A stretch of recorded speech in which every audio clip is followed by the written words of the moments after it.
In this lab, you guys are going to learn how to determine what kind of indicators to use depending on the type of titration that's going to take place. So it's been a while since we did titrations. Let's review a little bit. A typical titration is, well, first of all, a titration is a carefully measured neutralization reaction. And so the solutions that you use, the first solution, the one that you know the concentration of, is called the titrant. The titrant typically goes in the burette, but it doesn't have to. The titrant is also known as the standard solution. The standard solution meaning the concentration has been standardized. It has been carefully determined. So the solution that's going to react with the standard solution, what we call the unknown, typically goes in the beaker, and we are going to have a pH probe. In this case, although in other titrations you might just use an indicator instead of pH probe. So we are actually going to use both because we want to see when indicators change color at what specific pHs. So we're going to be looking for a color change in the solution, but also going to be monitoring the pH value. Now in the reaction beaker, we have our solution that's going to be tested, we add our indicator, but we also have to add about 50 milliliters of water because the way the pH probe works is the tip of it has to be submerged, and so you need a little bit of water, and since this is a wide beaker, 50 milliliters should be enough to do it. So that's why there's water. Now it doesn't matter that there's water in here because really the water is not a participant in the reaction. The reaction is really just taking place between the acids and the bases. So like I said, a typical titration, the goal is to figure out the concentration of the unknown. In today's lab, that is not the purpose. So while we'll be plotting in real time the pH, and we'll see as you add more volume, the pH jumps up sharply and then it levels off again. This is what the graph would look like if we were trying to determine the concentration. But today, we're just concerned with what pH the indicators change color at, and we have a bunch of different indicators. So instead of the painstaking process of stopping and recording each volume increment, a graph like this will take half a period or longer, right, per titration trial. What we can do is we can just set the valve to drip at a constant rate, about maybe a drip per second. And because we're not recording volume, we can just set the pH to be recorded versus time. And as the drops fall at regular intervals, we will see the pH change and monitor it, and the curve will look just like a pH versus volume curve, but we won't, without the need to stop to record volume, because volume here is not relevant to what we're looking for. So you're going to record, we're going to produce graphs for each combination, and we're going to take note of what pH the indicators change at, and that will help us make a determination as to which indicator is best for the combination of acids and bases that we're using. Now, just a refresher on terms, equivalence point is defined as the point when the moles of the acids and bases are equal, right? So when moles of acid, so let's say that your standard was a base, it's when moles of the base that you're adding is equal to the moles of acid that's present in the beaker. That's the equivalence point.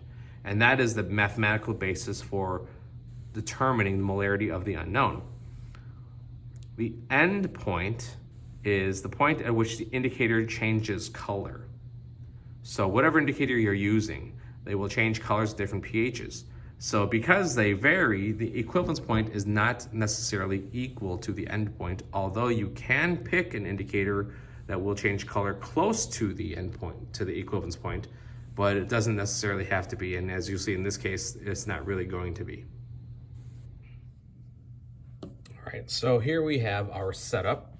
I've got my magnetic stir with the little magnet stir bar in there. That's going to stir this for me so I don't have to stir the probe that often, and it'll do it kind of more consistently, regularly, which is good.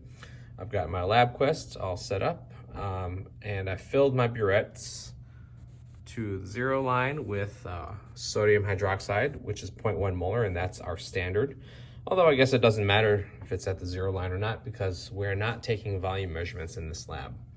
So I'm gonna go ahead and get my solutions prepped. I'm gonna pour in some water, 50 milliliters of it. This is 10 milliliters of HCl, is 0.1 molar. And we're gonna add some bromethymol blue as an indicator. Gonna put in about 4 drops or so. And we're gonna start stirring.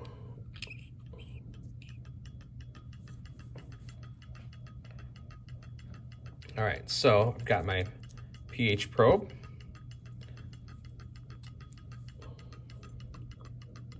Kind of just let sit.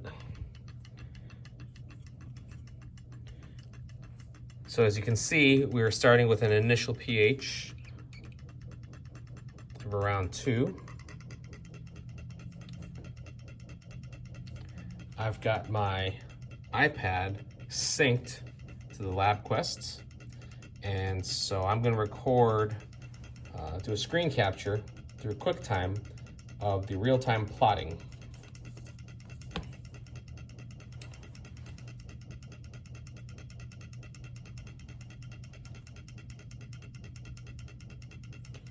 And we're going to open up the valve and let the sodium hydroxide drip in.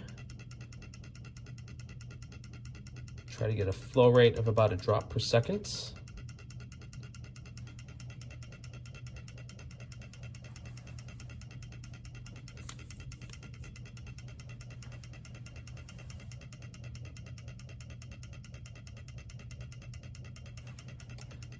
Maybe we'll go a little faster.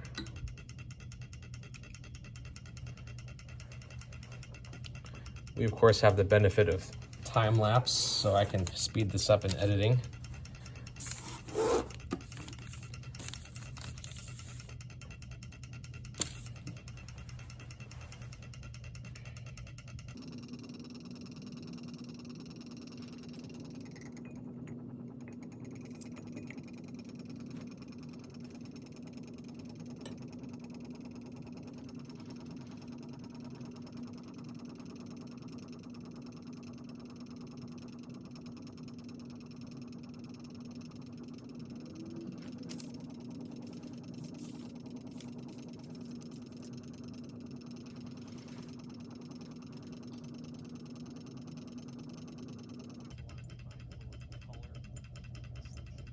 We also want to be mindful of the color of the solution, how we started with a yellowish clear color. And we'll record what pH approximately we see the color change at. So maybe at this point we'll switch back to the meter.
All right, so this is going to be our second trial, our second run, and I have vinegar, acetic acid, 10 milliliters, and my 50 milliliters of water. So let's go ahead and get that poured.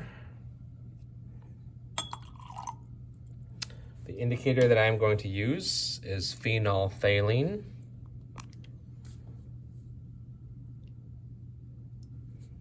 About 4 drops.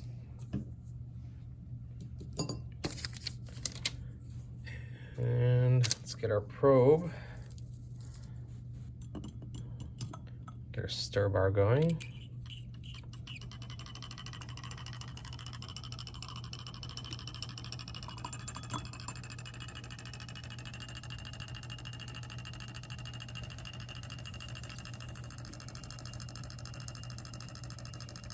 See what kind of pH we start with here.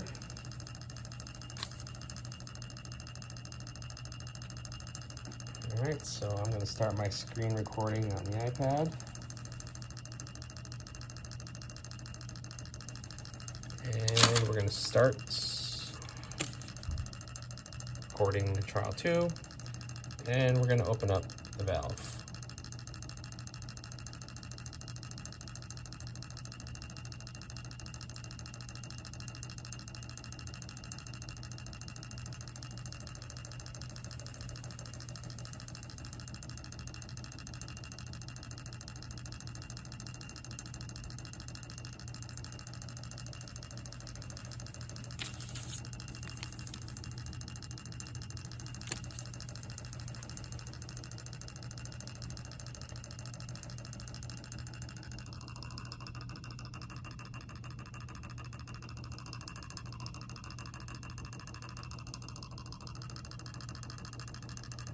Notice that there's a pink color upon impact with the solution,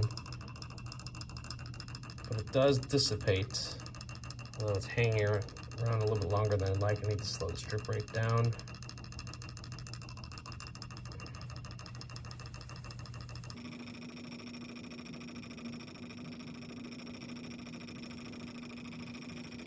Too slow.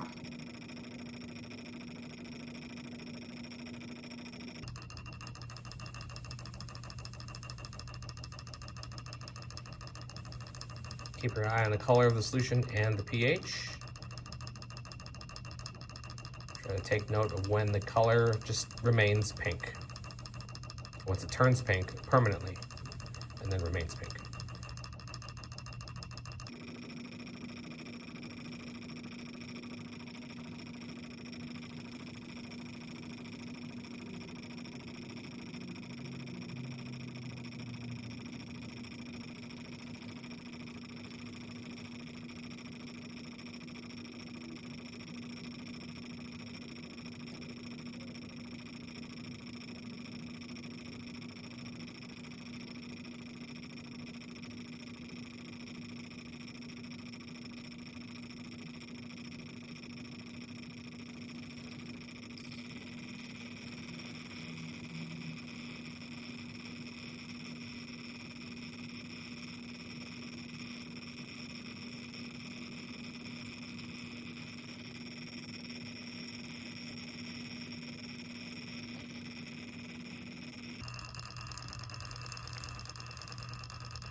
All right, this is trial 3. I have ammonia, 10 milliliters.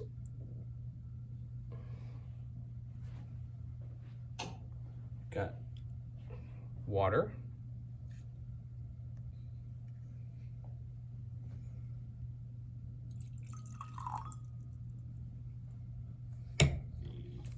Indicator we are going to use is methyl orange.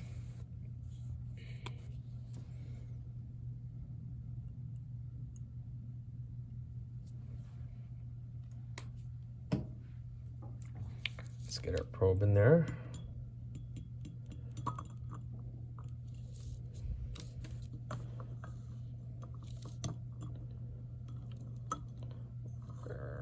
All right, let's get our stir going.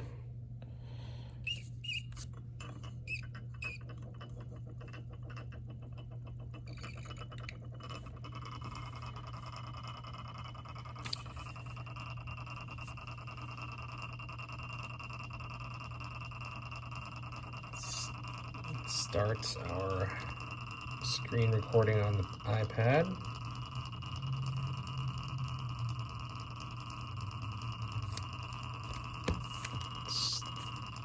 Start the reaction or data collection.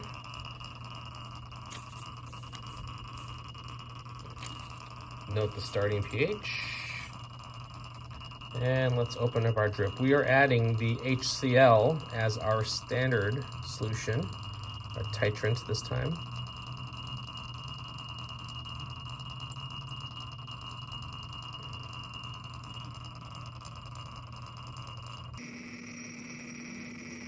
Note the starting color.